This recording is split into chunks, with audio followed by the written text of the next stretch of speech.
Here's another song you've been trying to forget. जो भी मैं करना चाहूं बर्बाद करें रिश्तेदार मेरे। जो भी मैं करना चाहूं बर्बाद करें रिश्तेदार मेरे। Oh yeah yeah yeah yeah yeah yeah yeah। कभी मुझे लगे कि जैसे सारे के सारे हैं ये झूठे, जो हैं तो ये मुझ पे वजन बस खाला ताया फुफो चाचू करे मुझे जज ये सारे। कैसे मानूं मैं बातें इनकी, जो भी मैं करना चाहूं बर्बाद करें रिश्तेदार मेरे।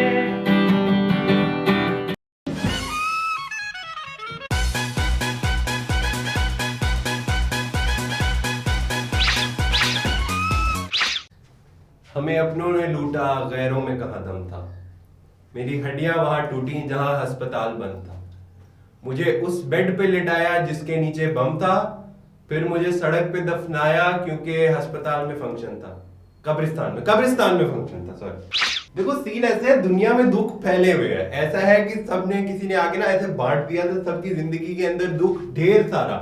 ये तो मुझे कल रात पता लगा। मैंने सोचा था कि मैं अपने रिश्तेदारों पे नहीं बोलूंगा ना, क्योंकि किसी ने मुझे मैसेज नहीं किया कि आ जाओ मैं तुम्हें रख लूंगा, तो मैंने कोई रिस्क नहीं लेना। मैंने जब तक ये कोरोना वायरस जाता नहीं तब तक मैंने घर के अंदर रहना है, और तो इसलिए मैंने किसी को नहीं छेड़ना। तो मैंने कहा कि मैं अपने रिश्तेदारों को नहीं कह सकता बुरा, तुम्हारे रिश्तेदारों को तो कह सकता हूँ ना, तो इनडायरेक्टली बात तो फिर घूम के वहीं आ जाएगी। तो सिंस मैंने रात को कहा, और ऐसी ऐसी कहानियां आई हैं मुझे, फिर ऐसी ऐसी मैं पढ़ रहा था और मेरे आंसू निकल रहे थे। मैं रो रहा था, दिल मेरा, ठीक है, जिगर सड़ रहा था मेरा। बच्चों की जिंदगी खराब कर दी है। वो कहानियां सुन के मुझे मेरे रिश्तेदार अच्छे लगने लग गए। मैं तो तुमको कुछ और समझा था, तुम तो देव मानुस निकले। So basically relatives are like the happy meal toys, ठीक है। तुम सबके साथ हुआ होगा कि कभी कोई कैंपेन आई होगी हैप्पी मील की कि ये वाले टॉयज आ रहे हैं और तुम्हें एक स्पेसिफिक टॉय चाहिए था, लेकिन वो तुम्हें नहीं मिला। तुमने कितनी भी कोशिश की, तुम्हें नहीं मिला। मेरे साथ हुआ था ऑटोबॉट्स में, मुझे चाहिए था ऑप्टिमस प्राइम, मैंने बहुत कोशिश की, मुझे नहीं मिला। See that is the phenomena with relatives now, कि आपको मिल गए हैं रिश्तेदार। पहली बात तो आप चूज नहीं करते, वो बस मिल जाते हैं, तो आपने उनके साथ मैनेज करना है। सेकेंडली, तुम ट्राई करते हो कि वही एग्जिस्टिंग रिश्तेदारों के साथ तुम थोड़ा रिश्ता बेहतर कर लो, थोड़ा उनको बेहतर कर लो, लेकिन that is also not going to happen in most cases if you are like unlucky enough. देखो किस्मत का इसमें बहुत बड़ा रोल होता है। भैया किस्मत का स्केल एक्सप्लेन करेंगे, किस्मत का स्केल ऊपर लिख दो और इधर स्केल बना दो, ठीक है। ये स्केल है किस्मत का। यहाँ पे वो इंसान है जो बहुत बदनसीब है। फॉर एग्जाम्पल वो बंदा जो यहाँ पे है, वो बंदा है कि जिसने कोकोमो खरीदा 10 रुपए वाला और उसमें से एक में भी चॉकलेट नहीं थी। सब खुश का, उसकी लाइफ खुश का, कि वो मर जाए तो ज्यादा सुकून है उसको, ठीक है। ये है बदकिस्मती, लाइक अल्टीमेट। इधर सबसे ऊपर सबसे खुश नसीब इंसान, फॉर एग्जाम्पल वो बंदा कि जिसका पहले ही पैक में पिकाचू और चारिज़ार दोनों निकल आए इकट्ठे पहले पैक में, कि उसे अब खास कुछ जिंदगी से और चाहिए नहीं, कि वो मर जाए तो उसके लिए कुछ मतलब मसला नहीं। इस स्केल को एक्सटेंड कर दो, 1 2 3 बस, ठीक है। तो यहां पे वो बंदा आएगा कि जिसका मतलब फिर सारे रिश्तेदार अच्छे होंगे। So you need to be that lucky. You know कि कल रात मैंने पोस्ट डाली थी कि जिस किसी को अपना रेंट करना है और वो कर नहीं पा रहा और उसने करना है, वो अपनी स्टोरी मुझे भेज दे। तो काफी लोगों ने स्टोरीज भेजी, उनमें से 3 स्टोरीज मैंने सिलेक्ट की हैं जो मैं सुनाऊंगा। और बेसिकली क्या होता है, क्योंकि सबकी स्टोरी कहीं ना कहीं एक दूसरे से रिलेटेबल होती है, तो बात वहीं पे आ जाएगी। तो मिलते हैं अगले शॉट में। अगला शॉट डिफरेंट है।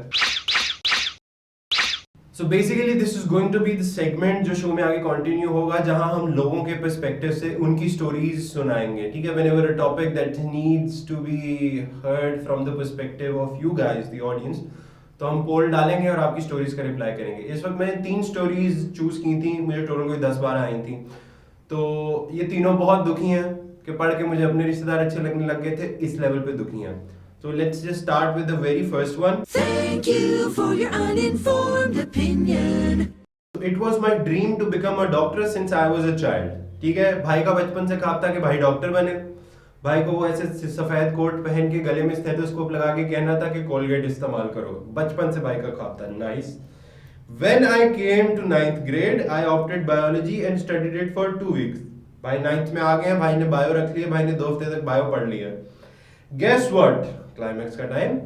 Some random auntie from my relatives saw pictures on my book. ठीक, वो चैप्टर नंबर 12 वाली बायो की बुक्स, वो वाली तस्वीरें। Had on thoughts and said to my parents, इसको कंप्यूटर रखवाओ, बायो बच्चों के पढ़ने की नहीं है। नाइस। ही किल मी ही। भाई एक तो मैं कहना चाहूंगा ये बेचारे की जिंदगी बहुत खराब है, ठीक है, वो खैर सबकी है।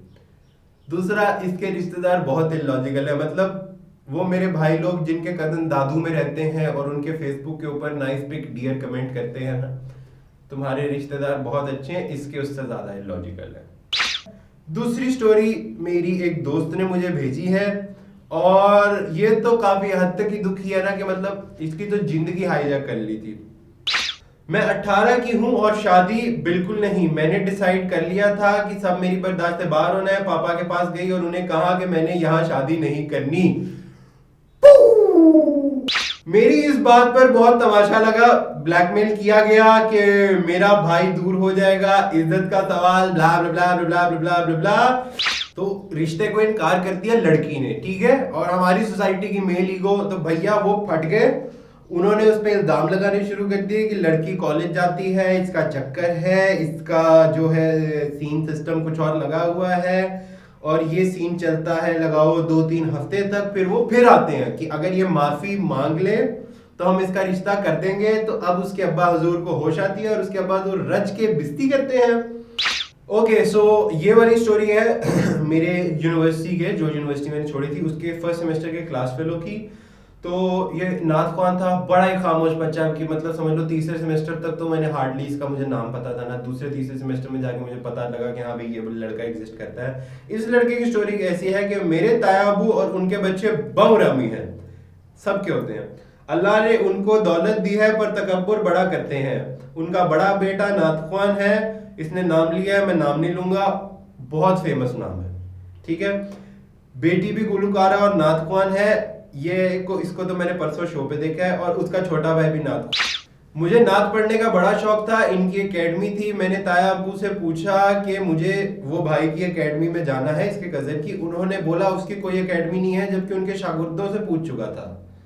होता है भाई, होता है, बाहर वालों को दे देंगे, घर वालों को नहीं देंगे। खैर, मैं ट्रॉफी जीता जीसीयू में, तो रास्ते में ताया जी मिल गए ट्रॉफी घर ले जाते हुए। मेरी जिंदगी की पहली ट्रॉफी थी। तो ताया जी देख के फौरन बोले, हुन लोका नु वखाना फिरना है। ठीक है, कि मतलब उनका अमल दखल कोई नहीं था इसके ताया अब्बू का। Still he won a trophy and his ताया अब्बू इज लाइक, हुन लोका नु वखाएंगा। तो मतलब कि ऐसा है कि हम तुम्हें कुछ करने नहीं देंगे, लेकिन तुमने कुछ कर लिया तो भी हम खुश नहीं होंगे, क्योंकि हम कौन है। Story doesn't and here. और आज भी ये ऐसी हरकतें करते रहते हैं। मेरे भाई की शादी में मटन की देग थी। मेरे भाई की शादी में मटन की देग में मसला था और शायद वही देग उनको चली गई। ब्रो देख, मुझे समथिंग फिशी लगती है, तूने बदला लेने के लिए तो नहीं किया। तो सारे भाइयों ने एक बोटी उठाई और जोर जोर से मेहमानों को बताना शुरू कर दिया, ये बोटी कच्ची है, ये बोटी कच्ची। ओ भाई लीथल, ओ भाई लीथल।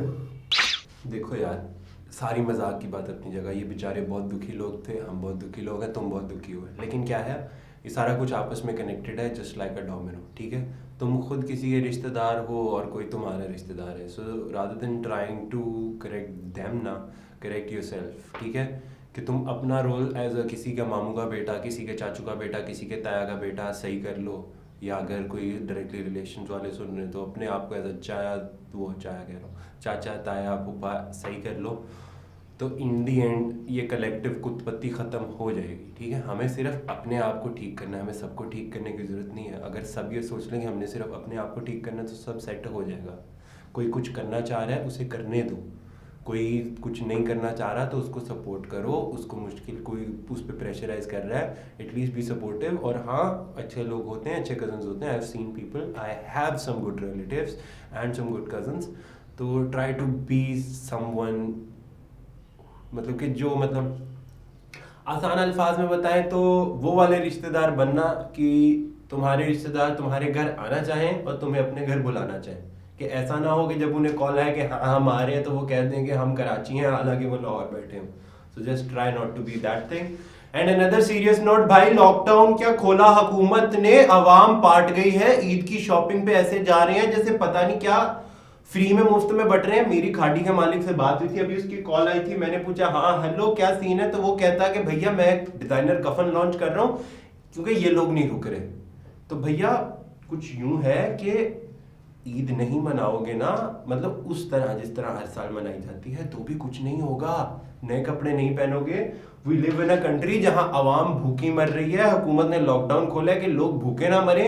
इधर लोग शॉपिंग पे जा रहे हैं, 3-3 किलोमीटर लंबी लाइन मैकडॉनल्ड्स के ड्राइव थ्रू पे लगी है। जानी सुनो, अंडा पराठा खा के सहरी कर लो। जो तुमने 500 का बर्गर खाना है किसी गरीब के पेट में डाल दो, वो तुम्हें दुआएं देगा। नहीं तो ऐसे कोरोना में मैकडॉनल्ड्स खाओगे सबसे पहले तुम्हें लगेगा। यकीन जानो बेहिस हो गई है आवाम यार।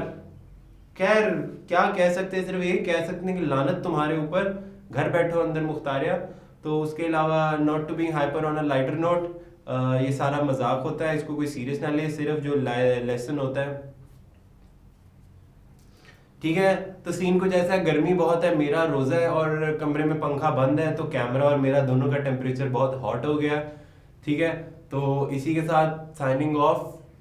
प्लीज घर पे रहो, प्लीज बच के रहो और बी अ गुड रिलेटिव ना। और अगले हफ्ते मिलते हैं, अगले सैटरडे को। मैं सोच रहा हूँ अगले सैटरडे को ना ऐसे सीरीज शुरू कर दूं जानू मानू पे। ये जो वो एक ग्रुप फेमस हुआ है ना, सबका कटेगा, तो मैं बता दूं कि ये सीन क्या होता है, एक लड़की के एस्पेक्ट से भी और एक लड़के के एस्पेक्ट से भी। तो मैं सोच रहा हूँ अगला ये महबूबा पे करें, तो क्या करें, तुम सजेस्ट करो, इस पे करें किस पे करें।